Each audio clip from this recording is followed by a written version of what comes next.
नमस्कार दोस्तों, entrepreneurship interview series के एक नए एपिसोड में आप सबका स्वागत है। आज हमारे साथ मौजूद हैं प्रतिलिपि के co-founder and CEO Ranjeet Pratap Singh. Thanks lot Arnav, काफी अच्छा लगा यहाँ आके। और अगला क्वेश्चन आ रहा है जो कि मेरे one of the viewers meeting J23 ने भी पूछा था कि जब आपने स्टार्टअप शुरू किया, आपको मेजर चैलेंजेस क्या है और आपने फिर उनको ओवरकम कैसे किया? तो आई थिंक 3-4 मेजर चैलेंजेस थे। सबसे मेजर चैलेंज ये था कि इंडिया में तो प्रतिलिपि टाइप का जो मार्केट प्लेस होता है जहाँ पे लोग आके कंटेंट क्रिएट करते हैं और लोग आके वो कंटेंट पढ़ते हैं या सुनते हैं, उसको बोलते हैं यूजीसी प्लेटफॉर्म्स और user generated content platform. So YouTube is a good example या Facebook is a good example. तो इंडिया में जनरली यूजीसी प्लेटफॉर्म्स बने नहीं थे। तो प्रतिलिपि और शेयरचैट के पहले इकलौती कंपनी जिसको आप यूजीसी बोल सकते हो और जो थोड़ी बड़ी थी वो थी जोमेटो, कि जहां पे लोग जाके रिव्यू करते थे। लेकिन इसके अलावा और कुछ बना नहीं था, और जोमेटो भी मेनली रिव्यू था, कंटेंट पर से नहीं था। और उसके बाद फिर वो फूड डिलीवरी और कई सारी और चीजें भी करने लगे ऑफ कोर्स। तो सबसे डिफिकल्ट काम ये था कि लोगों को ये समझाना कि यूजीसी होता क्या है, कैसे बनता है, क्यों बड़ा होगा।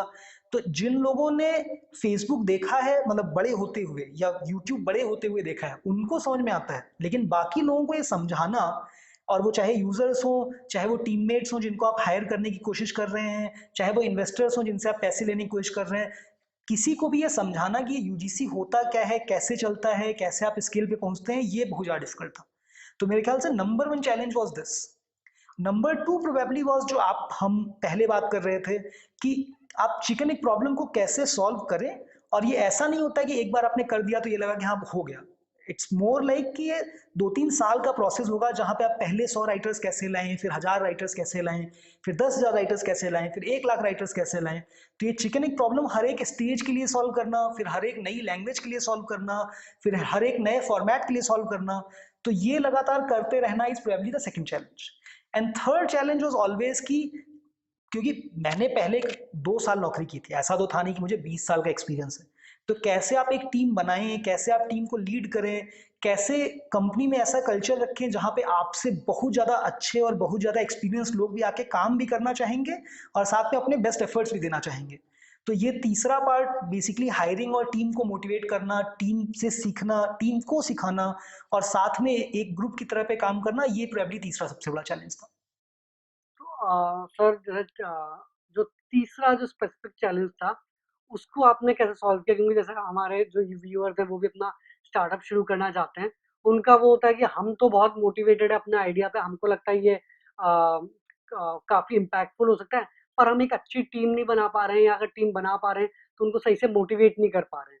तो इस पे आप क्या सजेशंस देंगे कि कैसे आपने कैसे किया और कैसे कर सकते हैं? तो ऑनेस्टली मुझे पता नहीं मैंने अच्छा किया है कि नहीं किया है। और मतलब आई थिंक अगर मैं कभी भी ये आंसर दूं कि सबसे हार्ड चीज जो मैं करता हूं वो टीम नहीं है, तो समझ लेना कि प्रतिलिपि अच्छी नहीं चल रही है। तो सबसे डिफिकल्ट और सबसे इंपॉर्टेंट काम जो एक फाउंडर या सीईओ कर सकता है, वो बेसिकली ये है कि कैसे आप सबसे अच्छे लोगों को पहले तो लाइक उनको कन्विंस करें कि वो आपके साथ आके काम करें, और उसके बाद कैसे आप उनको पुश करें, कैसे आप उनको मोटिवेट करें कि वो अपना बेस्ट एफर्ट दें। ये प्रोबेबली सबसे डिफिकल्ट और सबसे इंपॉर्टेंट काम है किसी का भी। तो और इसके लिए कोई मैजिक पिल नहीं है, इसके लिए कोई मैजिक सॉल्यूशन नहीं है।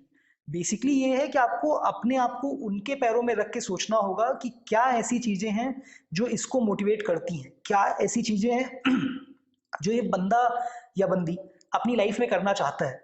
और फिर आपको सोचना होगा कि कैसे मैं वो चीजें इस बंदे को दे पाऊं, या एटलीस्ट दिखा पाऊं कि अगर हम ये करेंगे तो कल ये होगा। इसके साथ ही ये बहुत जरूरी है कि आप अपना एक ओपन माइंड रखें और हमेशा सीखने की कोशिश करते रहें। तो अगर आप ये करेंगे कि जैसे गूगल ने ये किया था तो मैं भी यही करता हूँ, ये कभी भी काम नहीं करता, क्योंकि आपकी स्ट्रेंथ अलग होंगी, आपकी वीकनेस अलग होंगी, समय डिफरेंट होगा, जो आपके साथ काम कर रहा है उसके सोचने का तरीका डिफरेंट हो सकता है। तो जो तरीका मेरे एक टीममेट के साथ काम करता है, वो दूसरे टीममेट के साथ हो सकता है काम नहीं करे।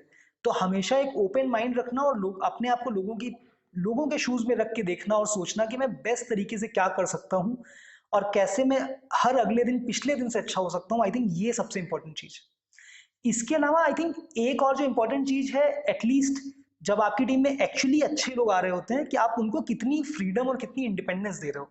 तो जिन लोगों को ऑर्डर फॉलो करने का शौक होता है, वो एनी विच केस स्टार्टअप्स में आके काम नहीं करना चाहेंगे, वो हमेशा बड़ी कंपनीज में जाके काम करना प्रेफर करेंगे।